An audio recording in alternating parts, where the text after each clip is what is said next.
दोस्तों stock market में mainly तीन तरीके के पार्टिसिपेंट होते हैं। पहला होता है इन्वेस्टर, दूसरा ट्रेडर और तीसरा स्पेकुलेटर। ये तीनों जब भी मार्केट में किसी शेयर के अंदर एंट्री करते हैं तो मार्केट के प्राइसेस को अप एंड डाउन करते हैं, यानी कि सप्लाई और डिमांड दोनों क्रिएट होती हैं। दोस्तों इन्वेस्टर और ट्रेडर के अंदर आप जो मेन डिफरेंस जानते हैं वो बेसिक सा डिफरेंस होता है। इन्वेस्टर लॉन्ग टर्म के लिए प्ले करता है और ट्रेडर जो होता है वो शॉर्ट टर्म के लिए प्रॉफिट के लिए अपना टारगेट बनाता है। लेकिन दोस्तों ट्रेडर और स्पेकुलेटर ये दो एक ऐसी टर्म्स हैं जिनके बारे में आप सभी को जानना बहुत ज्यादा जरूरी है। दोस्तों सेबी का डेटा देखें तो सेबी का कहना है कि ऑप्शंस ट्रेडिंग में मोस्टली ट्रेडर्स लूज करते हैं। ऑलमोस्ट 90% ट्रेडर्स पैसा गवाते हैं, सिर्फ 10% लोग ऐसे हैं जो पैसा कमाते हैं। तो दोस्तों स्पेकुलेटर्स और ट्रेडर्स का जो मेन जो बीच की दीवार है वो दीवार अगर हम जान ली तो हम बहुत ही आसानी से अपने लॉसेस को कट करना सीख जाएंगे। अब दोस्तों जानते हैं कि ट्रेडर की एक्चुअल डेफिनेशन क्या होती है और ट्रेडर का मतलब क्या है। एक्चुअल में अगर आप ट्रेडर हैं तो क्या है। वैसे तो आजकल हर कोई यही बोलता है कि मैं ट्रेडिंग करता हूं, मैं एक ट्रेडर हूं, जो भी शॉर्ट टर्म में अपना प्रॉफिट लॉस है वो चलता रहता है। लेकिन according to the definition trader वो व्यक्ति होता है जो अपने स्टॉक मार्केट के अंदर कोई व्यू बनाता है और उस व्यू के अकॉर्डिंग अपनी एक ट्रेड लेता है जिसके अंदर उसका मेन जो कैपिटल प्रोटेक्शन का एम होना चाहिए, दूसरा एम उसका होता है रिस्क मैनेजमेंट करने का।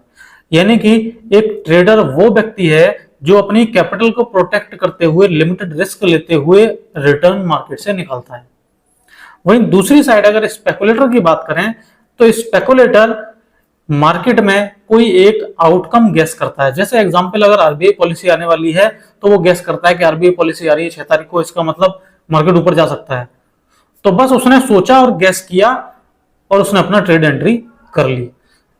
अगर बैंक निफ्टी चल रहा है 48,000 पे तो उसने सोचा कि 48,000 पे चल रहा है, मार्केट ऊपर जा सकता है 500 पॉइंट, तो उसने 48,500 रुपए की उसने एक कॉल परचेज कर ली। अब मोस्टली जो ट्रेडर्स होते हैं, जो ऑप्शन बायर्स होते हैं, 90% ऑफ द ट्रेडर तो ऑप्शन बायर होते हैं। तो जो ऑप्शन बायर होते हैं वो क्या करते हैं, जैसे मार्केट में आए और उन्होंने अपने डीमेट अकाउंट में पैसा डाला, 20,000 रुपए डाले और उन्होंने देखा कि अरे यार आरबीआई की पॉलिसी आ रही है तो मार्केट तो बढ़ेगा, अपने आप ही सोच लिया। तो ये क्या है, ये एक स्पेकुलेशन है।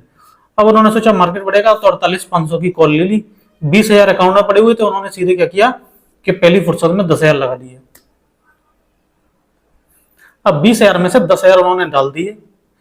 अब जो 48,500 की कॉल है वो अपने परचेज कर ली। मार्केट अगर 48,500 के नीचे नीचे रहता है और स्लोली स्लोली अगर 48,500 पहुंच भी जाता है एक्सपायरी तक, तब भी उनको कुछ नहीं मिलने वाला, क्योंकि प्रीमियम तो डिके होने ही होने हैं, थीटा तो डिके होना ही होना है। अनलेस के एकदम से स्पाइक आए तब तक उनको प्रॉफिट नहीं हो सकता। और लॉस कितना हो सकता है, पूरा कैपिटल ही उनका एरोड हो सकता है, जीरो हो सकता है। तो 90% ट्रेडर जो होते हैं जो अपने आपको बोलते हैं मैं ट्रेडर हूं, वो एक्चुअली ट्रेडर नहीं होते, वो स्पेकुलेटर होते हैं। उन्होंने सोचा कि ये होगा और ये हो जाएगा। बल्कि ट्रेडर को करना क्या चाहिए, एक्चुअल जो ट्रेडर होता है by definition literal meaning trader का होता है व्यापार करने वाला, यानी कि व्यापारी। तो व्यापारी की तरह से अगर आप सोच के चलेंगे तो अपने कैपिटल को आप इस तरह से लगाएंगे मार्केट में कि अपना रिस्क भी मैनेज करके चलेंगे। अब जैसे एक ही कंडीशन देखते हैं कि एक ट्रेडर है और एक स्पेकुलेटर है। ध्यान से सुनिएगा दोस्तों, एक ट्रेडर है और एक स्पेकुलेटर है, दोनों ही मार्केट में बुलिश हैं और 48,000 पर बैंक निफ्टी चल रहा है। तो स्पेकुलेटर क्या करता है कि सीधे 48,500 की कॉल लेकर के अपने जो भी अमाउंट उसके पास है कॉल लेकर के छोड़ देता है।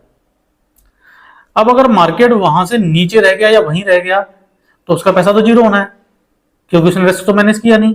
वहीं अगर इसी बुलिश व्यू के साथ अगर ट्रेडर काम कर रहा है तो वो ट्रेडर क्या करेगा, उसने देखा कि 48,500 तक मार्केट जा तो सकता है, लेकिन क्योंकि ये ऑप्शन बाइंग कर रहा हूं मैं, ऑप्शन सेलिंग भी करनी पड़ेगी मुझको, या कोई और स्ट्रेटजी लगा सकता है वो, तो उसने क्या किया कि 48,500 की तो बाई कर ली और 600 की सेल कर दी।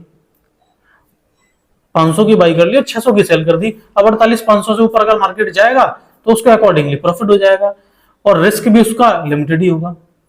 तो दोस्तों इस तरीके से ऑप्शन ट्रेडर वर्क करता है। तो आपको ऑप्शन का ट्रेडर बनना है, ना कि आपको स्पेकुलेटर करना। और सिर्फ ऑप्शंस ही नहीं, फ्यूचर के अंदर भी अगर आप काम करते हैं, किसी भी मार्केट में किसी भी इंस्ट्रूमेंट में काम करते हैं, तो आपको पहला काम अपना कैपिटल प्रोटेक्ट करना है। अगर आप कैपिटल प्रोटेक्ट नहीं कर पाएंगे तो आप बड़ा रिस्क नहीं ले पाएंगे, क्योंकि छोटे रिस्क के साथ ही तो कैपिटल प्रोटेक्ट होगी। अब आप सोचो कि 10,000 रुपए लेकर के आया मार्केट में और 10,000 एक ही बार में लगा दी, तो प्रोटेक्शन तो कुछ है ही नहीं, कैपिटल प्रोटेक्शन तो कुछ है ही नहीं। तो इसीलिए दोस्तों आप सभी से ये हमारा एक रिक्वेस्ट है, निवेदन है कि जितने भी लोग मार्केट में आए हैं वो सभी ट्रेडर बने। परफेक्ट ट्रेडर बनने के लिए आपको अपना रिस्क मैनेज करना आना चाहिए। स्पेकुलेटर बनेंगे तो सिर्फ आप एक गैस कर रहे हैं, यानी कि चार्ट पे भी दिखा नहीं कि मार्केट में क्या हो रहा है, बस वहीं मार्केट घूम रहा है और आपने कॉल ले ली अपने मन से, करे यार अब तो इतना नीचे गिर गया, अब तो यहां से ऊपर जाएगा। तो ये प्योर स्पेकुलेशन है। तो लॉसेज आपके अपने आप कम होना शुरू हो जाएंगे अगर आप स्पेकुलेशन से ट्रेडिंग की तरफ जाएंगे। तो नेकेड कॉल लेते हैं, छोड़ दीजिए। नेकेड पुट लेते हैं, छोड़ दीजिए। नेकेड फ्यूचर लेते हैं, छोड़ दीजिए। अगर लेना है तो हेज्ड पोजीशन लीजिए, लिमिटेड रिस्क और लिमिटेड रिवॉर्ड। क्योंकि अनलिमिटेड रिवॉर्ड तो कोई भी नहीं ले पाया ना, कहने की बात है कि अनलिमिटेड प्रॉफिट हो सकता है ऑप्शन बाइंग में, लेकिन अनलिमिटेड आज तक किसी ने लिया है? हाँ, पूरा लॉस जरूर लिया है। तो इसीलिए दोस्तों ये आज का जो वीडियो है ये इसी फोकस पर है कि स्पेकुलेशन को छोड़ा जाए और ट्रेडिंग को पकड़ा जाए। क्योंकि स्पेकुलेशन एक तरीके से सट्टा है, गैम्बलिंग है, क्योंकि हम अपने हिसाब से कुछ सोच करके उसी में पैसा लगा रहे हैं और नीचे का हमने नहीं सोचा कि पैसा अगर जो हमने सोचा अगर वो नहीं हुआ तो क्या होगा, तो हमारा सारा पैसा डूब जाएगा। दोस्तों आशा करते हैं आपको ये वीडियो अच्छा लगा होगा। अब दोस्तों 3 क्वेश्चंस हमारे हैं आपके लिए जो आपको कमेंट करके बताने हैं। पहली चीज, इस